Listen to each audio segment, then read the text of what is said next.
Today, we're going to be doing procedural UV mapping on curve splines.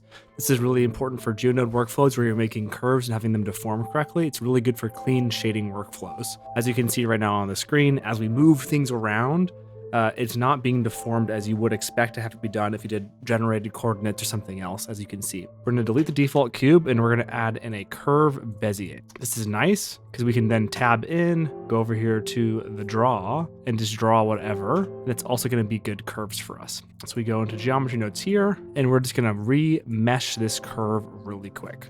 So we're going to do a curve to mesh. And let's just use a curved circle that's plugged in nicely. Pull this in a little bit, and then just to taper it a little bit, let's do that. So if we do a spline parameter, and we're gonna resample this curve, and we're gonna resample it by length, make it like 0.01 or something. And then we can also clean it up a little bit by saying set spline type, make it like a NURBS curve or something. So it's looking pretty good. And I am happy with it. Nice. Cool. So when we're looking at this, we're going to think, how can we make, well, let's just first see what happens. Let's do a set material. And we're going to make a blank UV grid for us right here. So we're going to call this UV grid. Let's say UV grid. So we're in the UV editor making the UV grid, new image. Now we have this nice texture grid. And if we go into the shading, we have this right here. And so if we're looking at it, it should be applied if we do this correctly. Shading, material, 0, 1. Great. So now when we're looking at this, as we see, we have the grid. We have our UV space right here. It's getting all warped and weird depending on how it's set up. So that's basically meaning we can't make it work perfectly along the mesh. If we use the UV space here, it doesn't work because there is no UV space there, right? So different ways of kind of working with the texturing to kind of make it work. And so this is the way we're going to do it. So how can we think about making a clean texture space in terms of curves? It's really quite straightforward. So when we're thinking about these curves, what do we have? We have this factor. We know that we're going from 0 to 1 on this direction, and then also around in that way, also going from 0 to 1. Where is that happening? It's happening on the curve here as well as here. So if we sample both of those curves, so we do a capture attribute, we sample it here and here, we do a factor there and a factor here, we're now having two factors that we can use to make a UV map. So we're gonna do a store named attribute, and I'll say geo UV.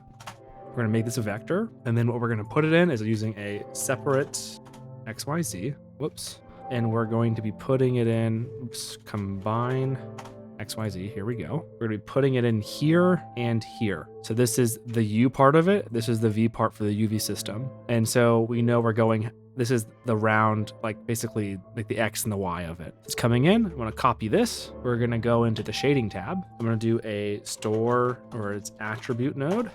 Paste it, and look, we have a UV map coming in through here. So we plug this in here. We can see how it's mapping. It's looking way better. So as we're going through, we're kind of seeing this go through. It's looking good, but we're having a bit of an issue right here. This kind of banding effect, right? It's getting squashed. Why is that happening? Look at this. It's a clean gradient. It's not exactly a clean line. So what we can do is just do a trim curve to force the resampling of the factor. So we go like this right here beforehand. And now that clean gradient went away. It's a harsh line. And we go back to this. And now we're having a clean merge. And so on these longer ones, it's looking like it's getting a bit stretched and squashed. So how can we fix this? If we just pull on the Y a little bit, we're getting these to look a bit more square. So I guess we can get this as 1, pull this on the X. There we go. And we kind of just mess with this scale until we get the squares lined up how we want. And then as we draw them, it will work however we want. So if we do more lines, it will work, and we have it kind of all together. What's nice too is if we take this and let's say subdivide it, we grab this out like that, and then we, I don't know, took these guys and subdivided it and grab this one like this. As it's wrapping around the mesh, we're getting this this all mapping as we would kind of expect. If you put in the generated, it's looking quite weird and wonky. So this is a way we're having clean UVs. So since we're using the factor for the second one here, it's actually kind of getting a bit distorted the longer it is. So I bet you if we were to take this and actually plug in, rather than the factor for the second one, we plugged in the length, which should be this one right here. The length up here it should work. And as we're seeing now, all of that kind of like crunching is exactly the same no matter what. So let's just pull it back here. We might just want to increase the scale a little bit probably to kind of solve this. So if we do a value node here, take this, and that's the seam. Yeah, 0.25 is probably a good scale. It's working. So it's just 4 times bigger. And now we're keeping everything looking perfect, irrespective of how long the curves are. It's really that simple. And for this, you can do all sorts of other ways to make sure we have really clean UV maps and kind of textures on top of everything. But I hope you guys learned something. It's really quite straightforward. I hope you guys see that this is the magic of the UV maps, is you basically have all of this coming in, and then you can have like basically any sort of texturing you want on these curves. It's really that straightforward. Yeah, thanks so much for watching, and I hope you guys learned something. Augury.